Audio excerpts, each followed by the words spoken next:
Hey, welcome back. If you have ever been injured and afraid to gain weight because you cannot work out, then this video is for you.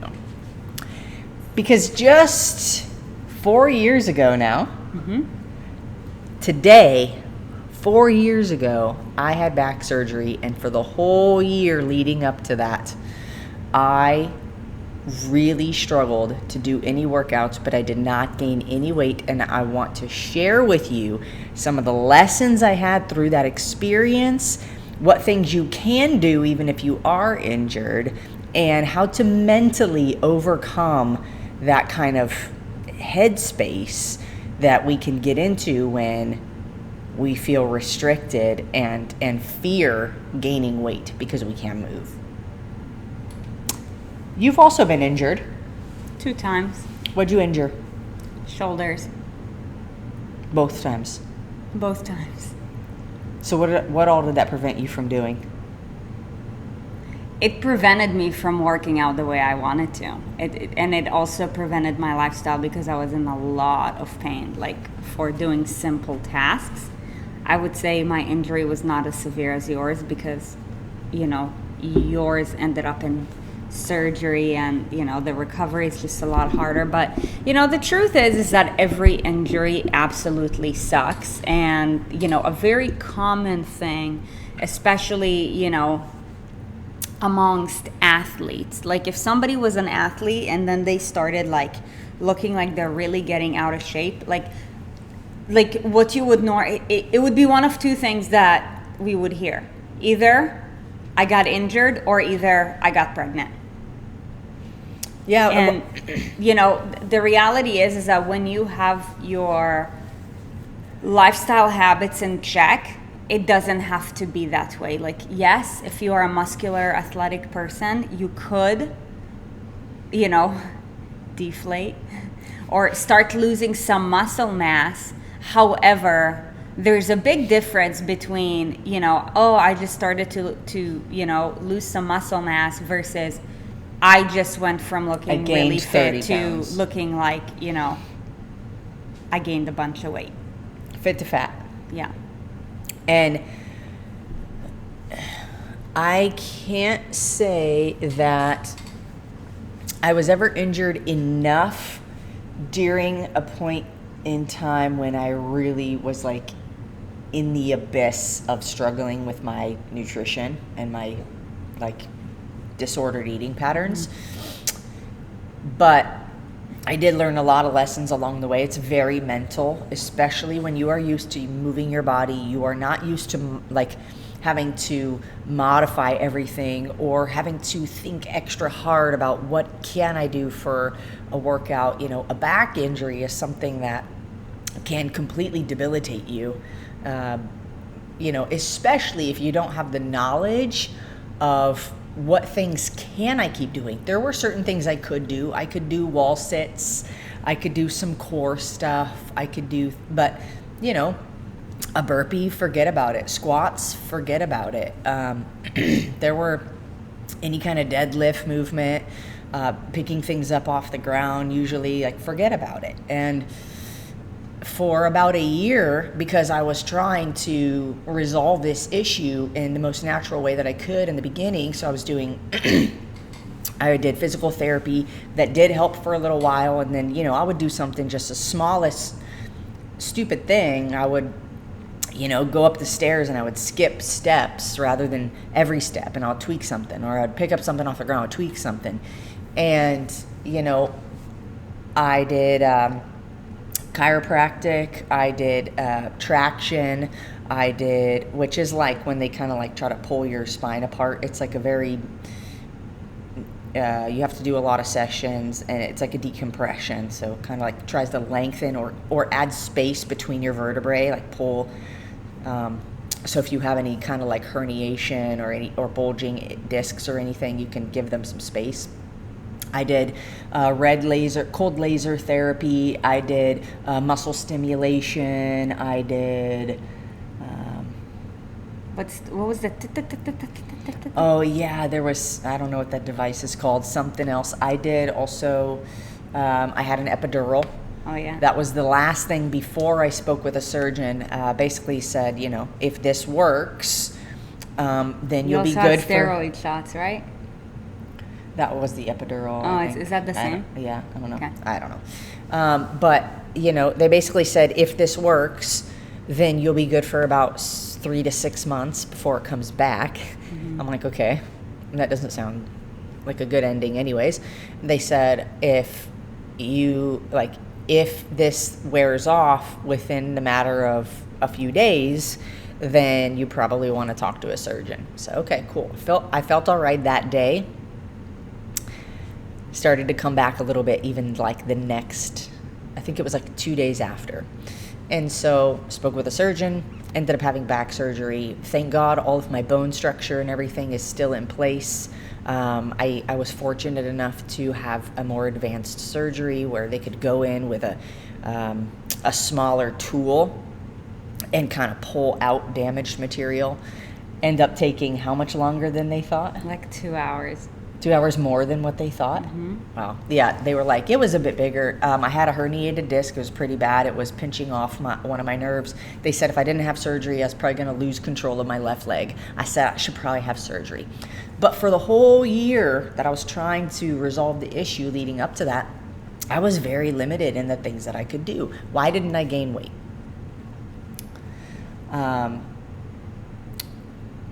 I had good habits in place already beforehand, luckily, but this is just a testament to how much nutrition plays a role in your body composition.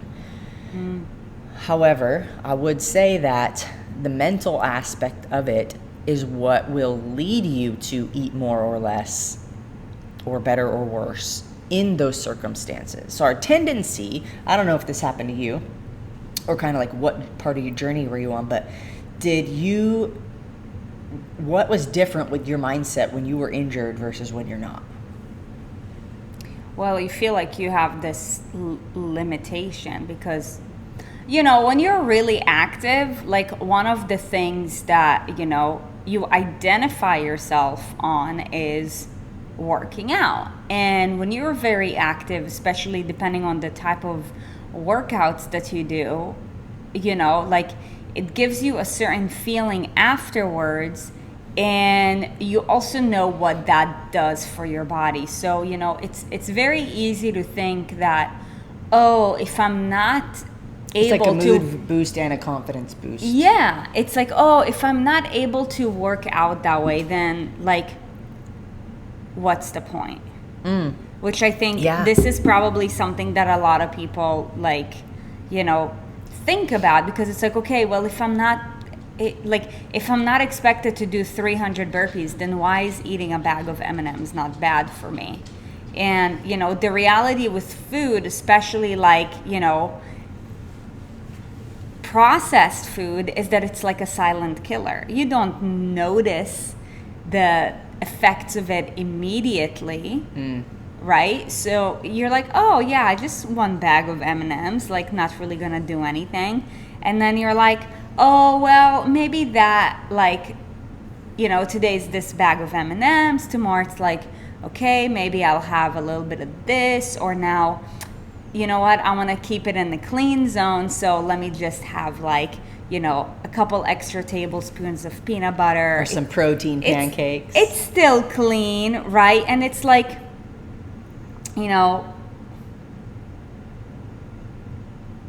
our minds work in a way where if we don't have some kind of a hard boundary factor, and we kind of start to slip beyond whatever the boundaries that we normally set for ourselves are, it can very easily turn to be a slippery slope. And I also want you to know that I don't care how long you've been in this journey, you are not susceptible. Even if you've been good for 3 years, I don't care, you're not susceptible. You are susceptible. I mean, you are susceptible unless you are on a day-to-day basis, working, actively going out of your way to challenge yourself and work on your discipline in ways that are more than just exercise. Most people only work on their discipline in a term of exercise because you get an instantaneous feeling. Here's why too. And also, yeah, I have another one. Okay. And then the other one is environment. Unless your environment is fully in check, like let's say, if you're married and your spouse, like their lifestyle is not in full alignment with yours, and let's say on Friday they like to have pizza and you normally won't, because let's say you're like, I want to work out early on Saturday, so I want to get to bed early to make sure that, I want to sleep good, and when I eat pizza, I don't sleep good. And now you're like, well, it's not like I have my workout to go to, and it's kind of like an opportunity for me to bond with my spouse. One slice of pizza ain't gonna hurt. True, one slice of pizza ain't gonna hurt, but it's like, once in your mind, you open the gates, that can very easily open your mind to a lot more things that you normally wouldn't do. So, this is when the slope gets slippery. And that can happen to you if you've been at it for 6 months, for 3 years, even for 5 years. It doesn't matter. You see it happen with pro athletes all the time. So there's a few things that I thought of in that. So one of them, okay, the reason why it's a slippery slope here, there's two things. For one, processed food is a drug. It is the most abused drug and the most underused form of medicine. Yeah. So what happens with drugs? You reach a tolerance level. That dopamine hit, that feel good while you're eating it, you reach a tolerance level. So now all of a sudden you need more to feel the same amount of good. And then you need more, and you need more, and you need more, and you like, it's so hard to stop. So if you're like that person who's like, I can't just eat one, I want to eat the whole bag. Yeah, it's a drug. So that's one. Hold on, I gave you your turn. I was really good about it. Okay, so that's one way that it's a slippery slope. The other thing is we are designed as human beings to survive. To survive is a defensive position, not an offensive position. So to survive, you are, and playing defense, you're not assertive. You're not taking action. You're not moving forward by nature.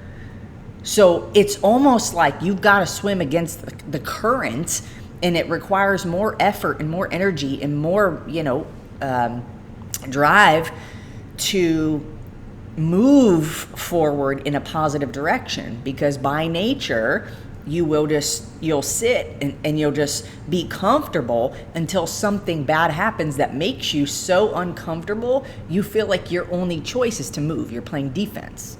Your only choice is then to take action because something, unfortunate happened with your health. You got some kind of health scare. And then the third thing is why we find that, it's just one slice of pizza, or it's just one night, or it's just one bag of M&Ms. You don't see the difference, like the silent killer theory.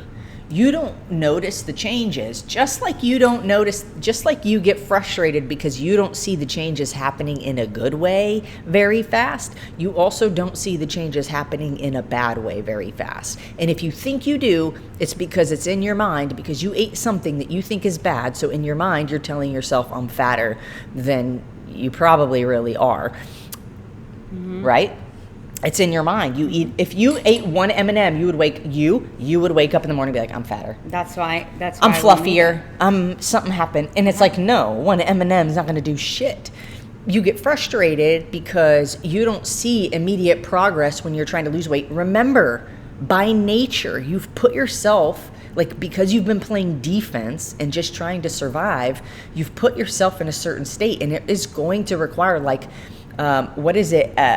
what percentage of fuel, the majority of fuel in a rocket ship is used on takeoff? 40%. 40%. Okay, not the majority, but 40% of the fuel is used from a rocket during takeoff. And you're hardly going anywhere, right? So think about how much energy it takes you to get somewhere. This is like a little tangent we're going on right now, but very valuable. How much energy it takes you to get from no momentum to outside the Earth's atmosphere, right? But then once you get out there, you end up like where I was during that 1 year where I couldn't really work out very much and I had surgery. I was already with very good momentum and very good habits. The worst thing I did, I think, is like all I wanted to eat was cereal. That's what I remember. Nothing sounded good. Really clean cereal. Yeah, I ate like Kashi, Go Lean, or... No, you ate Ezekiel. Oh, Ezekiel cereal? Yeah. I mean, so look, listen, even if you're getting cereal, don't just rely on what the front says, like, oh, like low sugar, heart healthy. Like, check the ingredients and really make sure that it's good. Yeah. But here's the experience that I had mentally, okay? And I want to take you through this really quick because I think this is the toughest part. And I think the reason that we want to eat more is for two reasons. One, we're not using time to work out, so we have more time. And two, you want to eat your feelings. It's part of it. And I believe, especially if you're like an athlete or you were an You've athlete. identified. And not only that, I believe that if either you're currently an athlete or you have been an athlete, you don't really half-ass anything. So it's like, if I go hard. And that's why I think that's why a lot of times, like, you know, so many people who were athletes, I'm like, man, like, just let's think in terms of increments, because your mind has been so ingrained towards performance that, you know, you want to make monumental leaps. So it's like, if you're not, you know, like doing this and that, it's not worth it, right? So it's like, why have a cookie when you can have the whole cookie jar? And because you're used to working out and maybe like your muscle storage is bigger because, you know, your body's going to use more of it as fuel, like, it doesn't feel as bad, right? But now until it does.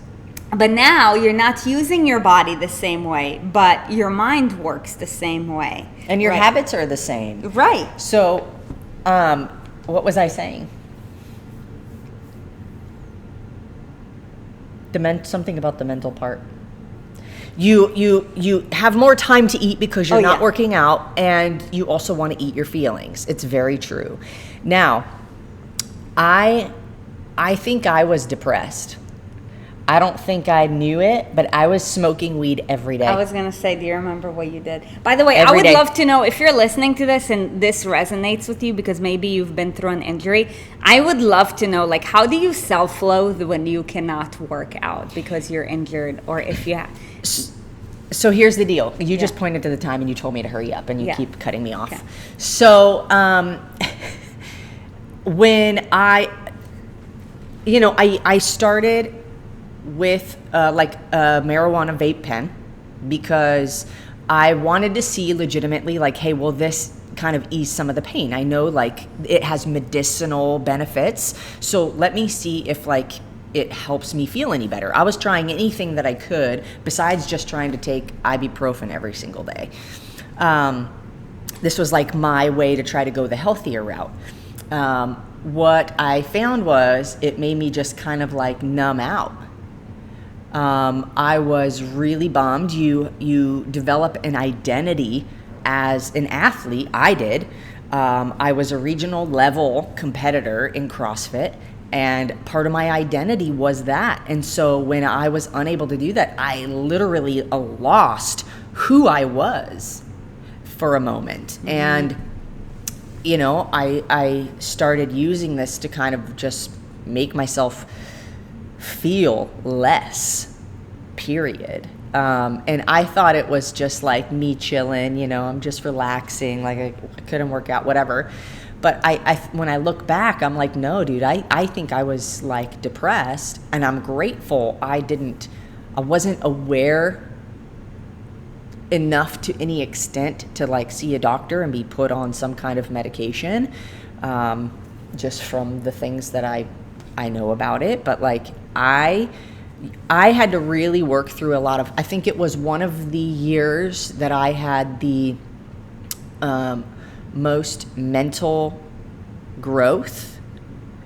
I mean, since we started our business have been massive years of mental growth and personal development. But it was where I really had to come face to face with like, who am I? Who am I? And, when you develop good habits, not only with your nutrition, but with the way that you choose to think about any situation, you have 3 ways to think about it. You have the glass half empty, the glass half full, or you have the glass half full of water and half full of air, which makes it 100% full. And that is your choice.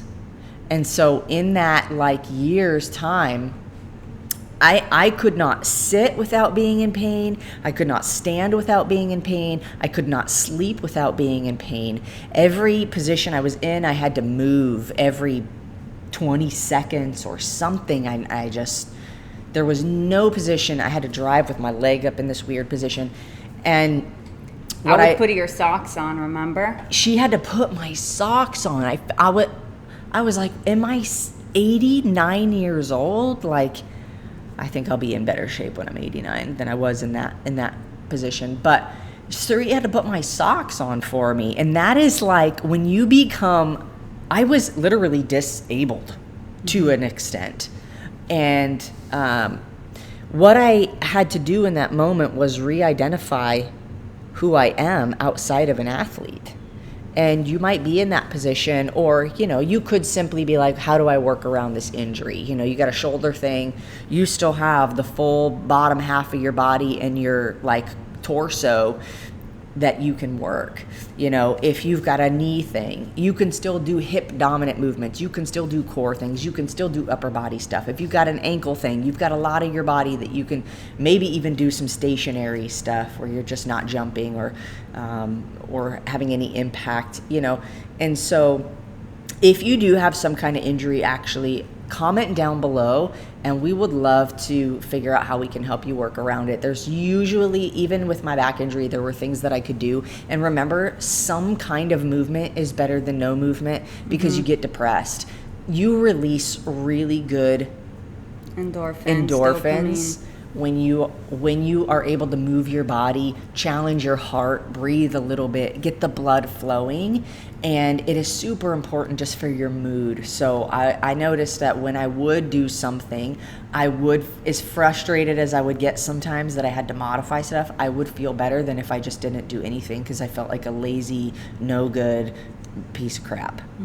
So my challenge to you would be figure out what you can do and really make it a point to, if you have felt like you've lost some of your identity, to figure out just who you are regardless of what your body's capable of. And notice the importance of slow progress, and doing some kind of movement is better than no movement at all. So hopefully this was helpful. Happy Halloween! If you're watching this on actual Halloween, this is when this came out. Yeah, and also in the comments, drop below, what is your favorite Halloween candy? Or costume you've ever dressed up in. Ooh, okay, what's your favorite Halloween candy? Reese's Peanut Butter Cups. Definitely. Okay, one time I dressed up as Scully from Monsters, Inc. The big blue guy. Oh, nice. That was my favorite costume. Okay, drop it. Would love to know. We hope that you found value from this conversation. And if you haven't already subscribed to our channel, make it a point to do so that you can be notified the next time that we drop one. And if you're listening to us on podcasts, go ahead and go over to the reviews, rate and review the show. If you liked it, amazing. If you didn't, that's okay too. We love you anyways. And we'll see you next time. Take care.